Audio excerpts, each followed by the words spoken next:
Good morning बच्चों।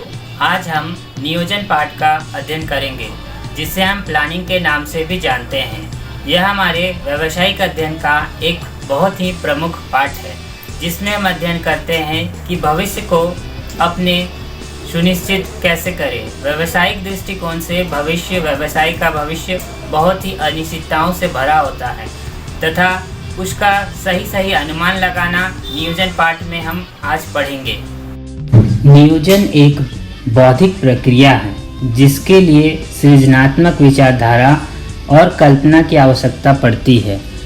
इसका मतलब साधारण शब्दों में समझे तो नियोजन के लिए हमें एक ऐसे व्यक्ति की आवश्यकता होती है जिसे भविष्य के बारे में कुछ ज्ञान हो तथा उसके पास विशिष्ट रूप से जानकारी हो कि भविष्य में बाजार कैसा होगा, व्यवसाय के लिए क्या क्या अपॉर्चुनिटीज़ हैं और व्यवसाय अपने आप में क्या चेंजेस ला सकती है, क्या अपॉर्चुनिटी को कैसे ग्रैब कर सकती है, कैसे अपॉर्चुनिटी को अपने लिए यूज़ कर सकती है।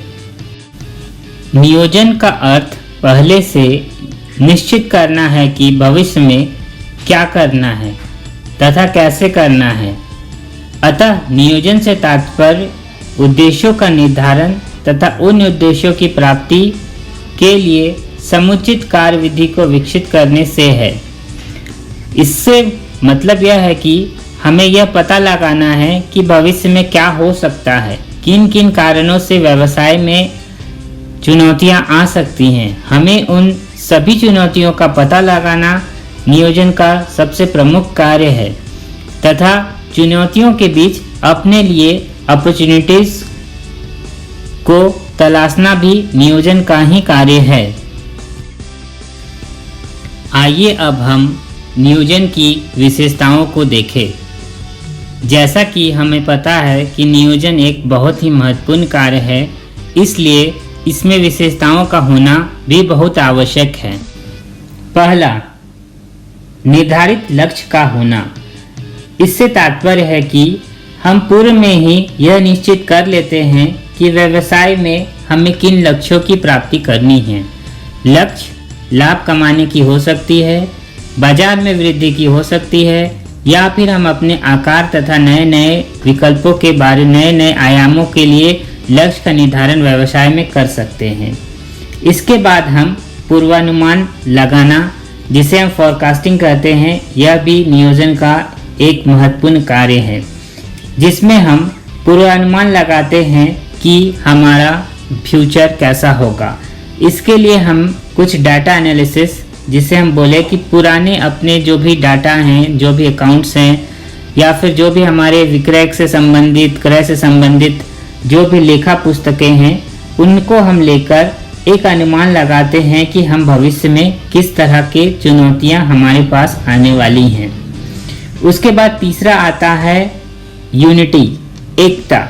जैसा कि हम जानते हैं कि हमारे जो भी प्लानिंग है उसमें एकता होनी चाहिए। जैसे हमारे बहुत सारे विभाग होते हैं व्यवसाय में, अगर सभी व्यवसाय के विभाग मिलकर कार्य करें तभी वह एक निर्धारित लक्ष्य की प्राप्ति कर सकते हैं।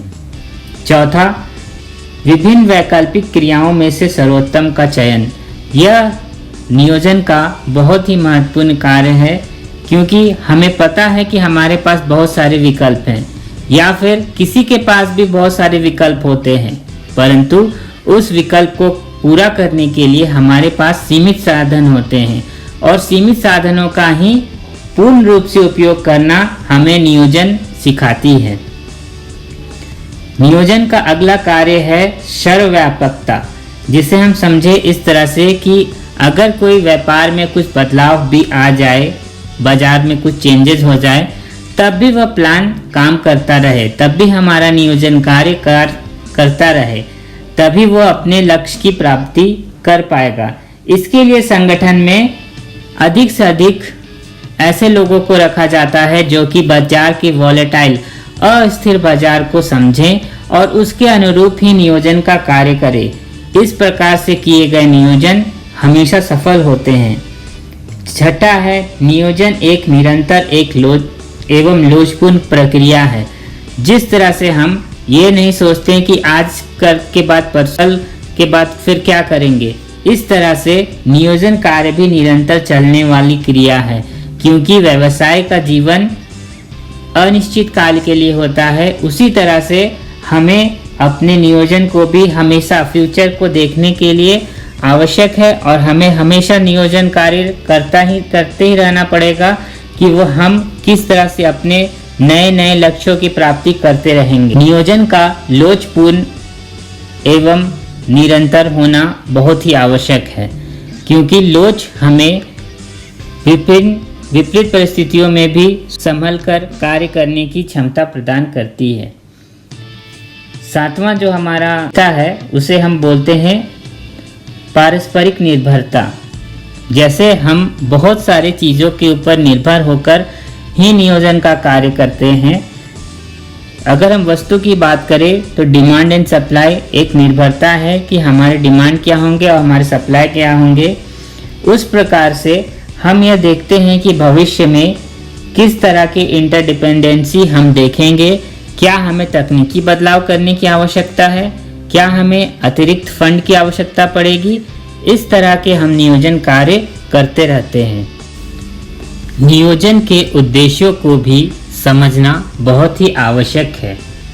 नियोजन के उद्देश्यों में सबसे पहला जो उद्देश्य है वह है भावी कार्यों में निश्चितता, कि हम जो भविष्य में कार्य करने जा रहे हैं उसकी गतिविधि कितनी अनिश्चित है और उसमें हम किस तरह से निश्चितता ला सकते हैं। फिर विशिष्ट दिशा प्रदान करना भी नियोजन का कार्य है कि हमारे लिए ऐसी रूपरेखा बनाएं कि भावी रूप से वह हमें कारगर हो, वह हमारे व्यवसाय के लिए उपयोगी हो और हमें एक दिशा प्रदान करे कि हम अपने व्यवसाय को किस दिशा में लेकर जाएं। समय समय पर समन्वय की स्थापना करना भी नियोजन का एक मुख्य उद्देश्य है। समन्वय अर्थात हमारे जितने भी डिपार्टमेंट्स हैं, जितने भी गतिविधियां चलती हैं, जितने भी उपयोगी तंत्र हैं, उनके बीच में समन्वय का होना बहुत ही आवश्यक है। चौथा है नियोजन का सस्ता होना। ऐसा नहीं कि हम नियोजन के लिए अपने धन और समय की इतनी बर्बादी करें कि वह उसकी भरपाई करना ही मुश्किल हो जाए, इसलिए नियोजन का सस्ता होना भी आवश्यक है। पूर्वानुमान लगाना नियोजन का, जैसा हम जानते हैं कि पूर्वानुमान लगाना नियोजन का एक मूलभूत कारक है, मूलभूत उद्देश्य है कि हम नियोजन में पूर्वानुमान लगाएंगे ही। जानकारी देना भी एक उद्देश्य है नियोजन का, जिसमें हम जानकारी देते हैं कि आंतरिक एवं बाहरी व्यक्तियों के लिए जो भी जानकारी हो वो हम समुचित रूप से जारी करते हैं और सूचनाएं देते रहते हैं। प्रतिस्पर्धा पर विजय करना भी एक नियोजन का प्रमुख उद्देश्य है। इस प्रकार से हम नियोजन के उद्देश्यों को देखते हैं तो हमें पता चलता है कि कुल मिलाकर नियोजन एक ऐसी क्रिया है जिसे हम बौद्धिक क्रिया कहते हैं। वह हमें अपने स्ट्रैटेजी फॉर्मेशन, जिसे हम चक्रव्यूह रचना बोलते हैं, उसमें बहुत ही सहायक होती है। आइए अब हम नियोजन की सीमाओं को देखें, जिसे हम लिमिटेशंस ऑफ प्लानिंग भी कहते हैं।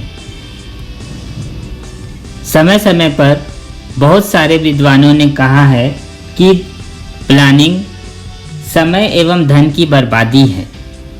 जब हमारा भविष्य हमें पता ही नहीं है तो हम उसे किस तरह से सुनिश्चित कर सकते हैं। परंतु यह कहना कहीं ना कहीं गलत है कि जब हमारा भविष्य अनिश्चित है तो हम भविष्य के बारे क्यों सोचें। प्लानिंग एक प्रोसेस है जिससे हम अपने भविष्य को सुधार सकते हैं। लिमिटेशंस की बात करें तो हम कहीं ना कहीं कह सकते हैं कि हाँ, नियोजन के लिमिटेशंस हैं, कठिनाइयां हैं नियोजन में, क्योंकि भविष्य को किसी ने नहीं देखा है, जिस कारण से नियोजन कार्य में कुछ न कुछ कठिनाइयां आती हैं। जैसा हम सोचते हैं वैसा नहीं होता है, परंतु इससे यह कभी निष्कर्ष नहीं निकाला जा सकता कि नियोजन एक व्यर्थ प्रक्रिया है जिसका व्यवसाय को कोई भी लाभ नहीं होता है। नियोजन एक बहुत ही महत्वपूर्ण प्रक्रिया है जिससे व्यवसाय बहुत सारी लाभ उठाती हैं और अपने बाजार को, अपने भविष्य को, अपने क्षेत्र का विस्तार करने के लिए हमेशा योजना बनाते रहती है। इस प्रकार से आज के पाठ में हमने देखा नियोजन क्या है, नियोजन की क्या विशेषताएं हैं, नियोजन किस प्रकार से किया जा सकता है, नियोजन के हमने कठिनाई को देखा, नियोजन के बारे में समझा। इस तरह से हम इस पाठ के और 1-2 वीडियोस लेक्चर के थ्रू अपने पाठ का समापन करेंगे। Thank you.